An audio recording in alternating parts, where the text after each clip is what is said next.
Red టీవీలో మీ వ్యాపార ప్రకటనల కోసం ఈ నంబర్ ని సంప్రదించండి 6281747728. నమస్తే. ప్రస్తుతం మనతో పాటు సీనియర్ జర్నలిస్ట్ భరద్వాజ్ గారు ఉన్నారు. ఆయనతో మాట్లాడదాం. నమస్తే సార్. నమస్తే sir. Ustaad Bhagat Singh Pavan Kalyan movie and Harishankar, ఇందులో ఒక ఫోటో బయటకు వచ్చింది. అంటే ఒక పక్క ఎలక్షన్స్ ఉండగా ఇంకో పక్క దీనికి వెళ్ళడం పైన చర్చ జరుగుతుంది. అలాగే హరిశంకర్ కూడా ఒక మాట అన్నారు, ఊహించనిది ఏదో జరగబోతోంది అనేసి అన్నారు. అసలు ఏం జరగబోతుంది సార్? అంటే టీజరో ట్రైలరో మరొకటో రిలీజ్ చేసే ప్రయత్నం అయితే చేస్తున్నారు ఈ సినిమాకి సంబంధించి. అంటే షూటింగ్ ఉంది, ఇంకా షూట్ జరగాల్సింది ఉంది. ఇప్పుడేదో పవన్ కళ్యాణ్ గారు ఈ హడావిడి వదిలిపెట్టేసి వెళ్ళి షూటింగ్లో పాల్గొంటాడు అని అనుకోనక్కర్లేదు. కానీ కొంచెం పొలిటికల్ హీట్ జనరేట్ చేసే పద్ధతిలో ఒక ట్రైలర్, ఉస్తాద్ భగత్ సింగ్కి సంబంధించి ఒక ట్రైలర్ అయితే మార్కెట్లోకి తీసుకొచ్చే ప్రయత్నం జరుగుతోంది. ఆ ట్రైలర్కి వాయిస్ ఇవ్వటం కోసం పవన్ కళ్యాణ్ వెళ్ళినట్టుగా అర్థమవుతుంది ఆ ఫోటో ప్రకారం. ఆ ట్రైలర్ ఎలా ఉండబోతోంది అంటే, పొలిటికల్గా తాను వెళ్ళలేని ప్రాంతాలకి, తాను రీచ్ కాలేనటువంటి జనాలకి రీచ్ అయ్యేలాగా తన పొలిటికల్ ఒపీనియన్, అలాగే తన శత్రువుని టార్గెట్ చేస్తూ, తన శత్రువు అంటే జగన్మోహన్ రెడ్డిని టార్గెట్ చేస్తూ కొన్ని పవర్ఫుల్ పంచ్ డైలాగులతో ఒక ట్రైలర్ కట్ చేసి, ఆ సినిమాలో ఏ క్యారెక్టర్ అయినా సరే ఆ సినిమాలో ఉన్నటువంటి విలన్ క్యారెక్టర్ని జగన్మోహన్ రెడ్డిగా ఊహించుకుని ప్రజలకు జగన్మోహన్ రెడ్డిని తిడుతున్నట్టుగా అర్థమయ్యేలాగా కొన్ని డైలాగులు ఈయనతో చెప్పించి, ఓ వాయిస్ ఓవర్ లాంటిది ఏదో చెప్పించి, ఇవన్నీ కలిపి జనసేన ప్రచారానికి ఉపయోగపడేలాగా ఒక ట్రైలర్ అయితే డిజైన్ జరుగుతోంది అనేది అనిపిస్తోంది. ఆ ఫోటో, వాళ్ళ ఇంటెన్సిటీ, వాళ్ళ మొహాల్లో ఉన్నటువంటి ఎక్స్ప్రెషన్స్. హరీష్ శంకర్ మొదటి నుంచి పొలిటికల్ సినిమాగానే దీన్ని తీస్తున్నాననే మాట మాట్లాడాడు ఆయన. హరీష్ శంకర్ ఎలక్షన్ కంటే ముందే వచ్చేస్తుంది ఈ సినిమా, నోటిఫికేషన్ కంటే ముందే అని అనుకున్నారు. ఇది మాత్రమే కాదు, నందమూరి బాలకృష్ణ గారి సినిమా, ఇప్పుడు బాబీతో చేస్తున్నటువంటి సినిమా కూడా ఎన్నికల కంటే ముందే వచ్చేస్తుంది అనేటువంటి మాట వినిపించింది, కానీ రాలేదు. ఈ సినిమాలు ఇంకా సెట్స్లో ఉండగానే నోటిఫికేషన్ వచ్చేసింది. కాబట్టి ఇప్పుడు సినిమాలు, పొలిటికల్ సినిమాల రిలీజ్ అంత ఈజీ కాదు. అందుకని ట్రైలర్తో యూట్యూబ్ యుద్ధం చేయబోతున్నాడు ఆయన, సోషల్ మీడియా యుద్ధం చేయబోతున్నాడు. జగన్మోహన్ రెడ్డిని ఆ సినిమాలో చేస్తున్నటువంటి క్యారెక్టర్ మీదుగా ఆంధ్రప్రదేశ్ ప్రభుత్వం మీద, ప్రభుత్వ నిర్వాహకాల మీద, వాలంటీర్ వ్యవస్థ మీద, వీటన్నిటి మీద ఆయన ఏదైతే హైలైట్ అయినాయో ఆయన ఉపన్యాసాల్లో, పొలిటికల్ ఉపన్యాసాల్లో సక్సెస్ఫుల్ ఎలిగేషన్స్ కొన్ని ఉన్నాయి. అంటే చాలా బలంగా చాలామందిని కదిలించి మాట్లాడించినటువంటి ఉపన్యాసాలు కొన్ని ఉన్నాయి పవన్ కళ్యాణ్. వీటన్నిటి జిస్టు పట్టుకొని ఆ ట్రైలర్లో పెట్టి దాన్ని సోషల్ మీడియాలోకి పంపు చేసి వివిధ ప్లాట్ఫామ్స్ ద్వారా జనాల జేబుల్లోకి, వాళ్ళ ఫోనుల్లోకి చేర్చి పవన్ కళ్యాణ్ ఆత్మని ఆవాహన చేయించేటువంటి ప్రయత్నం ఏదో హరీష్ శంకర్ చేస్తున్నట్టుగా అనిపిస్తుంది. పొలిటికల్ మోటోనే ఇది. మైత్రి మూవీ మేకర్స్ చేస్తున్నారు ఆ సినిమా. కూటమి గెలవాలి అని, తెలుగుదేశం పార్టీ కూటమి గెలవాలి అనే అభిప్రాయం సినిమా పరిశ్రమలో చాలా మందిలో కనిపిస్తోంది.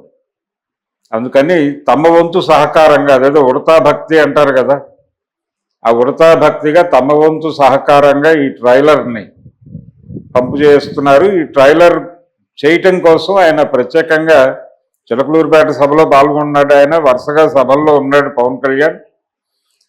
ఆ షెడ్యూల్కి కొంచెం విరామం ప్రకటించి ఇక్కడికి వచ్చి ఈ ట్రైలర్కి సంబంధించినటువంటి వాయిస్లు ఇవ్వటము, ఇలాంటి యాక్టివిటీ ఏదో చేసి వెళ్ళిపోయాడు. ఇప్పుడు ట్రైలర్ ఎప్పుడు రిలీజ్ అవుతుంది అనేటువంటి క్యూరియాసిటీ జనాల్లో ఉంది. ఆ ట్రైలర్ రిలీజ్ అయ్యి ఆ ట్రైలర్ ద్వారా ఆయన ఏమి పేల్చబోతున్నాడు, ఎవరిని టార్గెట్ చేయబోతున్నాడు, ఎవరి మీద దాడి జరగబోతోంది, దాని ఇంపాక్ట్ ఎలా ఉండబోతోంది అనే దాని మీద అయితే ప్రస్తుతానికి చర్చ జరుగుతోంది బయట అభిమానుల్లోనూ, అలాగే జన సైనికుల్లోనూ.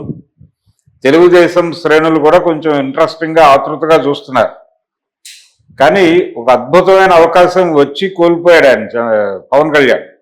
బ్రో అనే సినిమా, అది వైసీపీ మీద చాలా బలంగా అటాక్ చేయడానికి అవకాశం ఉన్నటువంటి స్క్రిప్ట్. అది ఒక మనిషి చనిపోయిన తర్వాత కాలదేవుడు పాత్రలో పవన్ కళ్యాణ్ కనిపించి ఆ పాత్రను వెనక్కి తీసుకొచ్చి తన జీవితాన్ని రీడిజైన్ చేసి, అంటే చాలామంది అనుకుంటూ ఉంటారు కొంచెం అవకాశం ఇస్తే చాలా ఇష్యూస్ సాల్వ్ చేసుకునే వాళ్ళం కదా, అలా ఒక చనిపోయిన వ్యక్తి అనుకుంటే అనే పాయింట్ మీద సముద్రకని రాసినటువంటి స్క్రిప్ట్ అది. అక్కడ హీరోని ఒక అప్పర్ క్లాస్లో లొకేట్ చేయడం ద్వారా చాలా ఇష్యూస్ వదులుకున్నాడు పవన్ కళ్యాణ్. అలా కాకుండా అతను ఏ స్లమ్లోనో కనుక లొకేట్ చేసి ఉంటే ఆ క్యారెక్టర్ని, ఆ చనిపోయే పాత్రను సాయి ధరమ్ తేజ్ చేశాడు ఆ క్యారెక్టర్ని కనుక ఏదో ఒక స్లమ్లో లొకేట్ చేసి ఒక మెకానిక్ గాను, ఎలాగో రోడ్లు బాలేవు, తర్వాత ఈ వాలంటీర్ల గొడవ, ఇవన్నీ దానిలోకి లాక్కొచ్చి అంటే ఇవన్నీ చూసి కాలదేవుడు భయపడినట్టు వాళ్ళని వీటి నుంచి బయటపడటానికి ఏం చేయాలనేది చెప్పినట్టుగా అలా డ్రైవ్ చేసి ఉంటే సినిమా ఆయనకు చాలా ఉపయోగపడేది. కానీ త్రివిక్రమ్ శ్రీనివాసరావు గారు ఆ అవకాశం ఇవ్వలేదు ఆయనకి. త్రివిక్రమే స్క్రిప్ట్ వర్క్ చేశాడు ఆ సినిమాకి, బ్రోకి. ఆయన చాలా చప్పగా, ఎటువంటి రాజకీయ వాసన రంగు లేకుండా సినిమాని నడిపాడు. కాబట్టి అంత అద్భుతమైన అవకాశాన్ని చేతులారా జారవిడుచుకున్నటువంటి పవన్ కళ్యాణ్ ఇప్పుడు ఈ ట్రైలర్ ద్వారా, ఉస్తాద్ భగత్ సింగ్ అనే ట్రైలర్ ద్వారా ఏదో సాధించాలని తపన పడుతున్నాడు. ఈ తపన ఏ మేరకు నెరవేర్చగలడు? అతను పవర్ఫుల్ డైరెక్టరే హరీష్ శంకర్. అంటే ప్రోగ్రామ్ అతనికి చెప్పేసి ఉంటారు ఆల్రెడీ. కాబట్టి తనదైన మార్క్, తనదైన పంచ్ స్టైల్లో ఆయన డిజైన్ చేసి ఉంటాడు దాన్ని. ట్రైలర్ బయటకు వస్తే కానీ చెప్పలేము అది ఏ ఇంపాక్ట్ క్రియేట్ చేస్తుంది, చేయగలుగుతుందా లేదా, వర్కౌట్ అవుతుందా లేదా అనేది. జనరల్గా పొలిటికల్ సినిమాల వలన కొంత ప్రయోజనం ఉంటుంది, డెఫినెట్గా ఉంటుంది. చాలా ఎన్నికల్లో అది ప్రూవ్ అయింది కూడా. పర్టికులర్గా గత ఎన్నికల్లో 2019 ఎన్నికల్లో దాదాపు యాత్ర మంచి టాక్ తెచ్చుకుంది, మమ్ముట్టి యాక్ట్ చేసింది. అవతల బాలకృష్ణ గారి సినిమాలు 2 దెబ్బతిన్నాయి, మహానాయకుడు, కథానాయకుడు. ఆ రిజల్ట్తోనే వైఎస్ఆర్సీపీ గెలిచేస్తోందని చాలామంది జోస్యాలు చెప్పారు ఆ రోజు. యాత్ర హిట్టు, కథానాయకుడు, మహానాయకుడు ఫ్లాప్ అంటే తెలుగుదేశం పార్టీ ఓడిపోబోతోంది అని. అలాంటి సందర్భం ఇప్పుడు పవన్ కళ్యాణ్ గారు సినిమా కాదు కానీ ఒక ట్రైలర్ ద్వారా జనాల బుర్రల్ని పొలిటికలైజ్ చేసి తన వైపు టర్నింగ్ ఇచ్చుకునేలా చేయడానికి ఒక ప్రయాస పడుతున్నాడు. ఈ ప్రయాసగానే మిగులుతుందా, ఏమన్నా ఫలితం ఇస్తుందా అనేది చూద్దాం. Okay sir, thank you.